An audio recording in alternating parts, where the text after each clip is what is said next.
Does anyone else feel their heart rate spike the second data hits the projector screen? Like you walk into the conference room with your coffee in hand, feeling confident about your classroom, and then the data comes up and the room goes quiet. And someone sighs, and suddenly you're questioning every instructional decision that you've ever made since student teaching. If you've ever felt overwhelmed, inadequate, or had actual sweat dripping down your face while sitting in a data meeting, or even left one thinking, well, that escalated quickly, this episode is for you. This is Teachers on the Loose.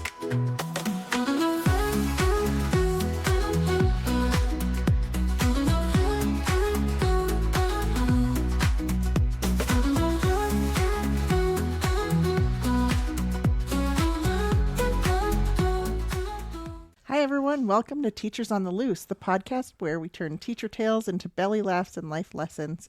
I'm Allison. I'm Celeste. I'm Kelsey. And I'm Kristen. Today, we're diving into one of the most emotionally charged topics in education, data. Or data. Is it data Data. or is it data? Data. I think it depends on the sentence. Let's use them both. Okay. You say potato, I say Data. patata. You say data, I say Data. data. So we're talking about how data discussions actually go in elementary schools, the roller coaster of emotions that come with them, and how we've learned to stop spiraling and to start focusing on what we can control to make data work for us, not against us. But before we dive into today's episode, I have a quick check-in question for you all. How spicy was your week this week? From unseasoned chicken to ghost pepper. I don't know. Is that spicy, super hot pepper? What Did is you ghost say pepper? How spicy? How spicy. Spicy. How Okay, spicy. how spicy. Okay. So I would come? call it a jalapeno. I just feel like starting the week with a 2-hour delay threw everything off. And I feel like it has been go, go, go, fire, fire, fire, spice, spice, spice all week long. I realized today at like 1:45 when I left my meeting with you, Kristen, I looked at you and I was like, I haven't eaten lunch yet. Right. And I said, but I'm not going to eat lunch now because we're podcasting after school. So I might as well just not eat, right? Yeah. But it was one of those days. Usually I have pockets of time. And today, not a single pocket. It's a busy day. So we're spicy and We're jalapenos spicy. over here. I'm going to second that. That was my week as well. It was just like so many things jammed into the days. And then I totally got my son's practice wrong and showed up at the wrong time. And then there was no one there. Wait, what Was practice canceled, was wrestling. it? Oh, Just a week. It's been a week. how fun. Had a kid. Yep. So we got 2 jalapenos. What else Yeah. we got? I'm going to go with medium salsa, medium spice. It was definitely a little bit tricky with starting our day off 2 hours later than normal. The kids, I think, were fine, but I was a hot mess. I didn't know what I was doing. The schedule was off because we wanted to make sure all of our students had specials, but we did keep the lunch on the regular schedule, but it was, I don't know. I didn't know where I was going. I know you half the came time. and sat in my office and you're like, I don't know how to do my job No. today. No, I don't know that was what a to bad. do. Yeah, Monday was bad. That was hard. But now that it's Wednesday, I feel like I know what I'm doing now. We're back to normal. Good so job. I'm kind of mellowing out to mild salsa. And I hope I end the week mild, not See- jalapeno like you people. How about you? I feel like I started out mild salsa. Monday, I was like, oh, awesome. Get to sleep in a couple hours. It's my birthday. Yes, happy it was. birthday. Yeah. And so I was like, I had made up my mind I wasn't going to do any work after school. It's my birthday. I'm just going to chill. And then Tuesday hit and it was like ghost pepper. It's like spicy as it could get because that's when reality hit of, oh, shoot, we have a new module starting on Monday and we have this huge parent event project on Friday and we are not even done with our projects yet that we're going to be presenting on Friday and we need to get going on these. And then looking ahead at the next month, I'm like, in the next 17 days, we are going to have the 100th day of school, Yeah. a Valentine's Day party. We are going to do STAR 360 testing for both literacy and math. We're also going to do COGET testing and Parent-teacher conferences, Parent-teacher- picture day for us. yeah, it was like, what else can we cram into 17 days? Like, it just felt a little overwhelming and a little ghost pepperish for me. All right. It's been a spicy week, but let's jump into our episode today. So let's just set the purpose for everybody. Why do we look at data as educators? I think for me, looking at data is a chance for me to reflect on what I've been doing. It's hard to know where I'm going to go if I don't know where I've been.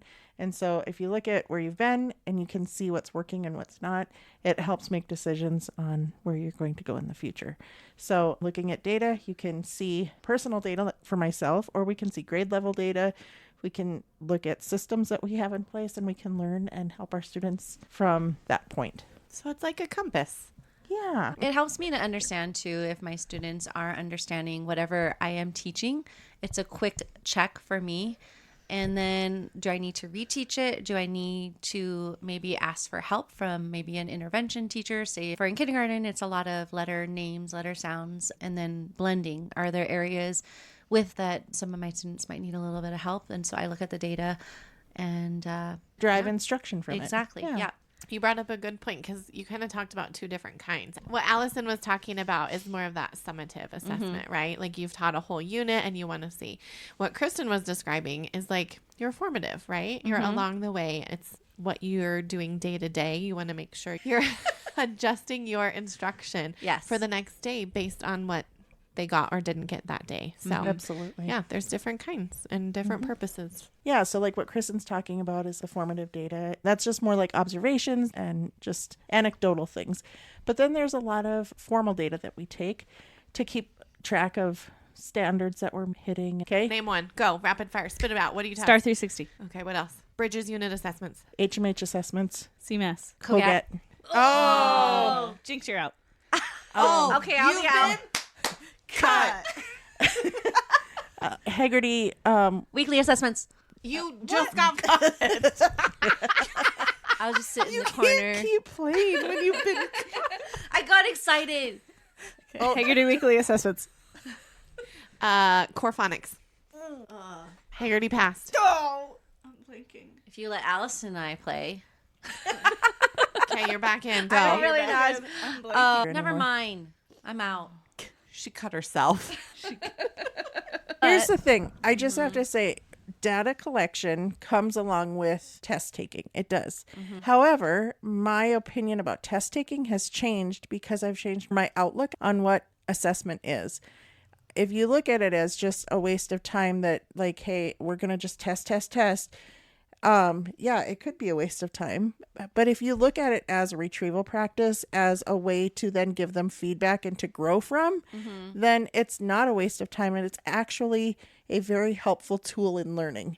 For me, I feel like testing, it doesn't have to be looked at as a negative thing anymore. I totally agree with you because that is what I say to my students because we are getting ready for parent-teacher conferences and I want to show parents, for example, how they write sentences and it's a dictated sentence. So I want to see if they're doing a capital letter, space or a period. And some of my students are getting stuck on, well, I don't know how to spell this and whatever. And they're asking for help. I'm like, nope, I'm sorry, I can't help you, but I can give you some strategies to try to figure out how to spell a word. And then I also said, but it is okay if you do not know the answer because then that helps me to help you.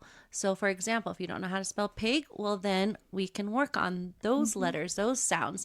And then I can also show your parents, hey, this is something that we are working on. Yeah. So you're like, is it the beginning sound? Is it the ending sound? Is Yeah. it the long A vowel? Is it short vowel? Is it, yeah.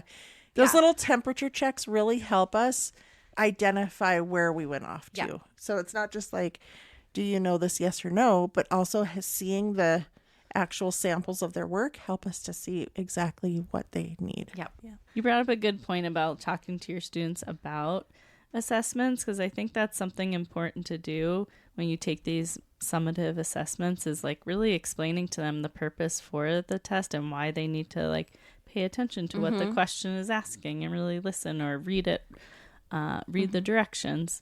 Because if they don't know what's in it for them or why they're doing this, they might not put in their like full effort to really show what they know. Excellent points. So we all work at schools that value data discussions. And so let's talk a little bit about those data discussions and what they look like. Shall we? Yeah. We shall. We shall. Okay. So for us, it's usually Wednesdays. Yep. So what's your mindset coming into like a big data discussion on a Wednesday? I'm not going to lie. I like to look at my data before I go into a meeting just because As Allison was saying in the introduction, our data is up on the screen and we want to be mentally prepared if our data doesn't look good. Because as teachers, we do take it as, am I not doing a good job if your data is not good? I know we should look at it as how can we help our students, but we do take ownership and we want our students to do their best. So I do like to look at my data ahead of time, and then I do reflect and I do ask myself before I go into the meeting, how can I make some changes? So then I do get into the meeting and I'm mentally prepared if I need to have a different focus and how I can help my students. So I do like to look ahead of time. All fair. That's Yeah. good. I agree. I think looking at data can feel personal sometimes, but I think the reason why is because none of us go to work saying, I want to mess up today. We all show up. We're very dedicated. We want to do the best thing for our students. And so when we feel like we're doing the hard work, we're doing the right thing, and then we get data that doesn't represent what Yeah. we see in the classroom, or we're not seeing the growth that we have been working so hard to try to get, it can feel defeating, Yeah. and there's emotions that go with it. And so sometimes I just have to take a deep breath before I go in and just be like, you know what? Control what you can control. And if my data doesn't look good, then I have to own the pieces that I own, learn from it, and move on. Just like I would ask my students to do if they don't do well on an assessment or something, like own the pieces that you own and move on. You can't control if you didn't Didn't and you feel couldn't, good. yeah, whatever. Yeah. Those are the uncontrollables.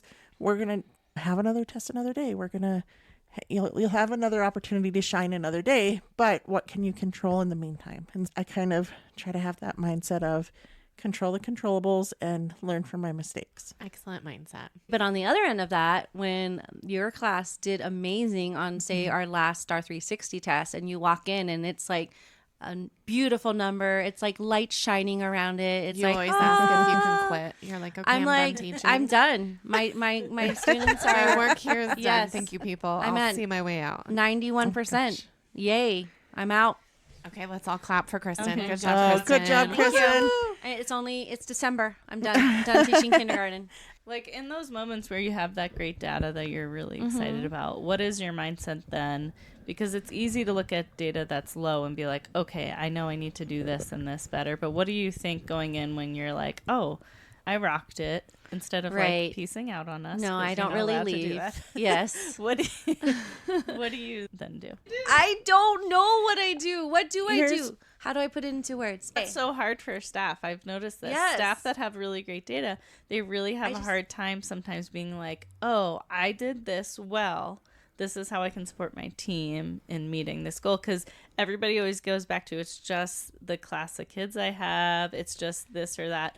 But What did I actually do? I did do stuff. You obviously did good stuff. Yes. and there is for sure a factor in there of like, there's just different groups of students That is true. respond differently in different ways. And that is the super hard thing about teaching, is like something one year that worked really well for that group of kids might not work as great for another group.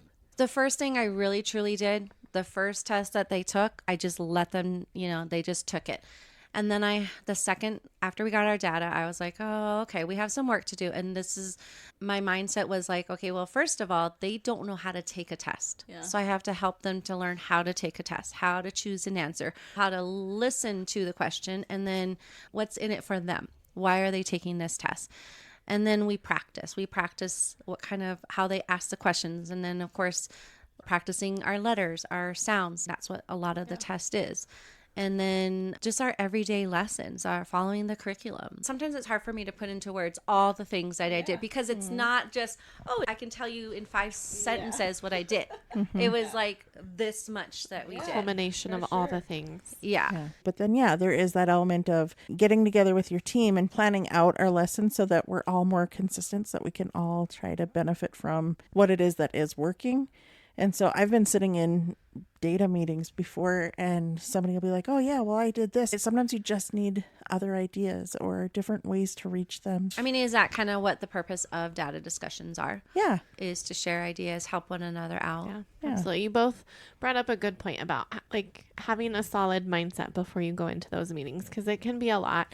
I feel like at our building, we've done a lot of work ahead of time about like, it's not just like my class, all kids are our kids. And like you think of our specials team, and they own part of that data too. And so we did a lot of work about creating data norm so that we know anytime we're looking at data, this is just the way we do it. Yeah. And we are not going to point blame at anyone. We're really looking at it as, okay, this is a collaborative time for us to create actionable steps that are going to move students forward. And knowing that most of the time it's one data point that we're looking at, and kids are more than one data point, right? We have to look at the whole child, and we're focusing on kids and their growth, not necessarily on teachers. I'm pointing blame, but Right. we just I want to mean, yeah. move learning forward. So I have a question for our learning coaches in the room. Okay. It's about the room temperature. Okay. I like it a balmy 70 degrees. Well, we've all had those meetings where we're like, ooh, that escalated quickly, right? Like where Yep. all of a sudden emotions go high. How do you guys keep those vibes like productive when we're all sitting down as a team and we're looking at the numbers? Yeah. Like how do you Great guys drive the question. bus on those days? I veer to the left and we crash hard. This is my learning coach we're talking. Have I ever crashed our bus? No, you Joking. haven't. Yeah, those meetings are hard. I think to start off the meetings, like Celeste said, you really have to set the stage for what is our purpose for doing this? Why are we all here? And set the mindset of how you're going to look at the data. Sometimes that doesn't work, right? You get into those meetings, there's a lot of emotions. Sometimes I've just stopped the meeting. It's like, let's just talk about it. Like, talk about how we're feeling, like what's going on. Yeah. Sometimes you just have to slow it down a bit and talk about it. Another thing I've done is like prior to the meeting, you get to know your staff, and some staff are really comfortable with having data discussions and some are not. And so I've checked in with some staff members prior to data meetings and just reiterated, here's what we're going to do, here's our purpose, and to try and help prepare them a little bit. I think to like focus on the celebrations first, right? There's Yeah. always something good that you can learn from the Yeah. data, right? So focus on that and highlight the success. And if they can't find it, like I always have some ideas in my Yeah. head so that I can call it out in the meeting, because sometimes you just have to be a third party and Yeah. say, this is what it says, but did you look at this right here? Like Yeah. that's a huge win. Yeah.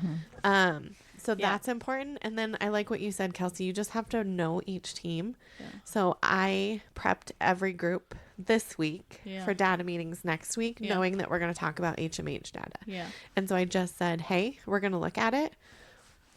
It's not the end all be all. Okay. Yeah. We're going to look at it. We're going to see where we can improve, and we're going to move on from it. Yeah. It's one data point. We're not going to live in the negativity. Yep. We're going to rent it. Oh, Nah. buy Right. it. That's right. Exactly. And I think just because Kelsey is my learning coach, something that I think that you do very well is that you are not a judgmental person. So we feel safe in the company of our leadership team to be able to be honest and be like, it's okay to fail as long as we learn from it and Yeah. we move forward. Like we can't be expected to be perfect all the time with everything. Yeah. However, we have a high level of excellence. Yeah. And so it's not coming at us at a judgmental way, but it's Yeah. more of like, how can I help you be better? Yeah. And it's like, it's more about growth than a condemnation of look at your numbers. You know what I'm Right, saying? Exactly. Yeah. So And it's that's just a safe space. And I Yeah. really appreciate that. well, thank you. Allison, I love how you were saying that about Kelsey, because I think having a learning coach is such an important part of how we do school now. Like long time ago, many years ago when we first started teaching, we didn't have learning coaches.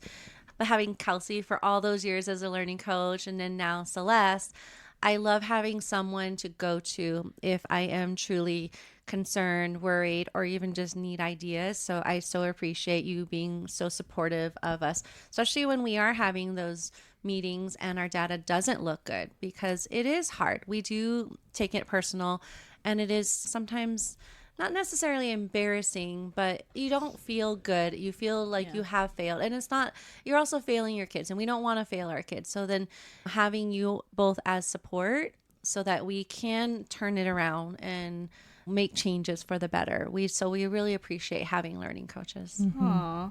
Thanks. So sometimes data meetings can feel like a lot, right? They're heavy. And I feel like when we were all in a team together, we had like just a special way of making data fun. Did we Yeah. make it fun? Oh, yeah. Yeah, we We did. did. Wasn't there one time, Kristen, tell the story about Yes. Simone had a great idea, and we had seen it on social media where you just kind of like start randomly screaming. Yeah, like, it's such a so great idea. loud. Hey, Kelsey. So set the stage. You're all sitting there. We had talked ahead of time. Okay. We- and you're looking at data and it's intense. And then what serious. happens? And then Simone gave us the signal. Yeah. Right? We were like, I out don't of know the what it corner was, of but it our was eye, something. She gave us the signal, and we all pointed at the floor, screamed, and kind of jumped up on our chairs. Uh-huh. And Kelsey, what happened?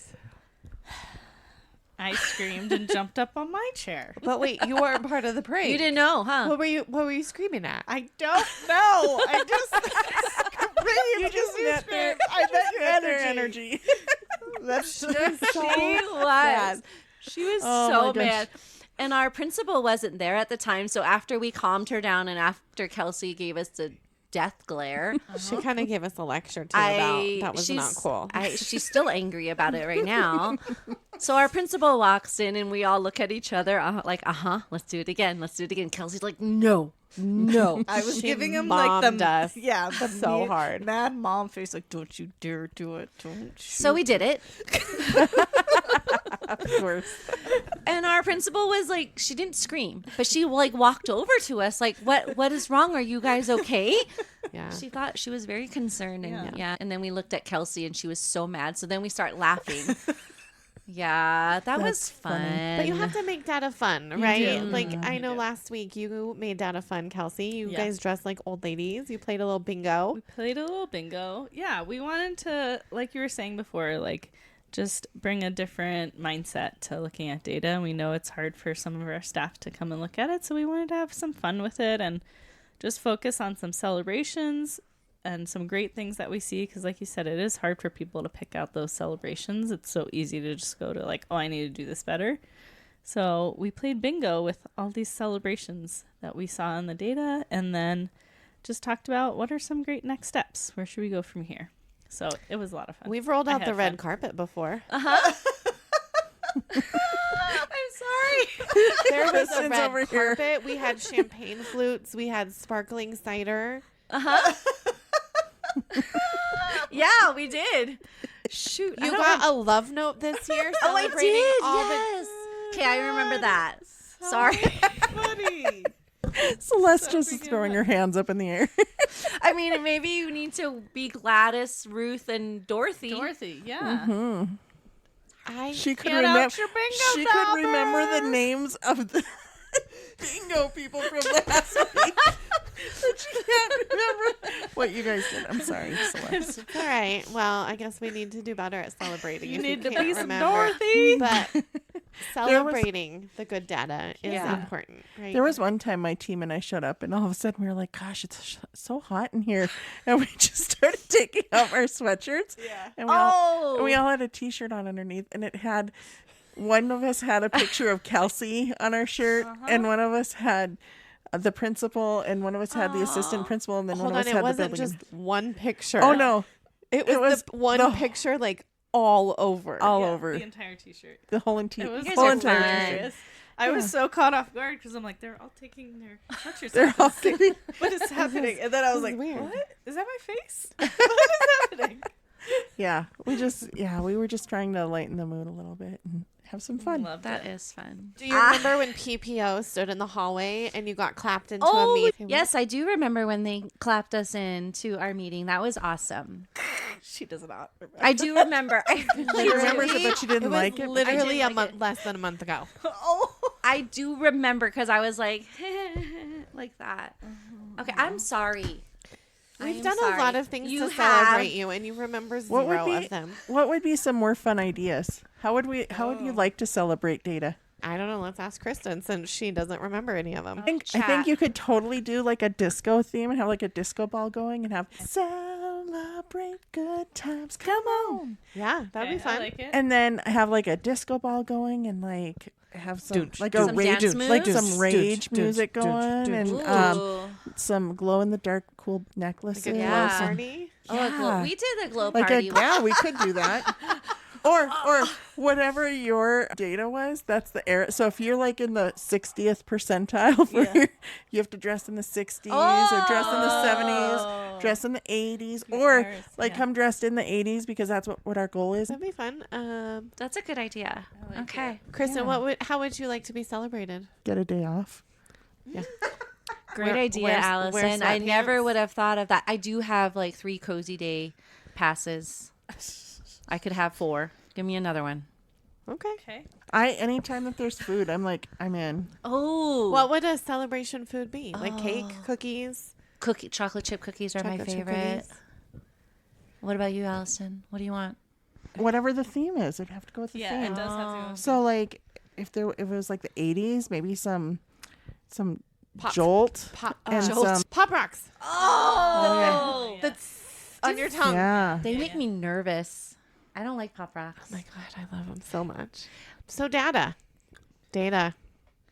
Sometimes it's tough to talk about, but it's a critical part of our job. It informs the decisions we make in our classroom and helps us make sure kids are growing and learning. And you know what? It's just important, people. Helps us grow as a teacher, but it also helps us grow as a team. That's right. Yes. Because it's not my kid, it's our kid. That's right. All right, listeners on the loose, this week's challenge is to walk into your next data conversation with curiosity instead of judgment. Pick one data point and ask, what can I try next? Instead of, what did I do wrong? And we would love to hear from you. What is the most memorable or emotional data moment that you've had as a teacher? Tag us on Instagram or on TikTok at TeachersOTL and share your story. You might just hear it on a future episode. Thanks for hanging out with us today. And remember, data does not define you. It informs you. So grab your favorite spreadsheet and meet us back here next week on Teachers on the Loose. This is Teachers on the Loose.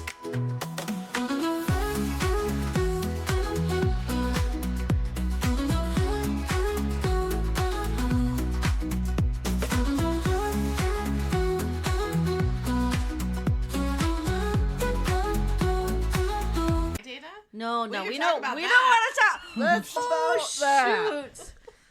Let's we talk have to about hit data pause. people. Let's talk about you And me. Let's talk about all the good things and the bad things that make. we. Let's What? talk about data. Oh, Let's talk about data. Wham, wham, wham.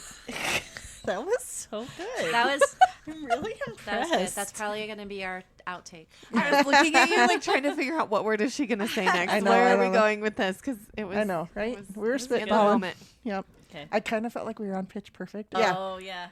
You've been cut. Okay. I love that.